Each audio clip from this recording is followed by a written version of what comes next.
الله الله صدر وسوله لکه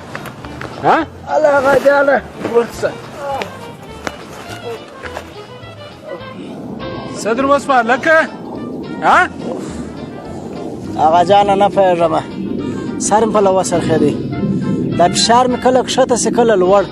تیار لکه د بازار پټرول کله ارزان کله ګران نو چې دا نه پوهېږم دا ولې دا څه مشکل دی ډوډۍ دې نه وخوړلې وږی وې د چیسته داسې در پېښه شوله هغه جانه نه پوهېږم کله چې یو د واده موټر ووینم بالا مې فشار کښته سي بیا چې بل ووینم فشار مې پسې پورته سي دا ګرده د دغه شیانو څه کېږي هغه جانه اوس مې سر خلاص سو چې ستا فشار ولې پورته او کښته کېږي خیر د دې علاج زه در پسې یم بېغمه اوسه درځه اوس در ولاړ شه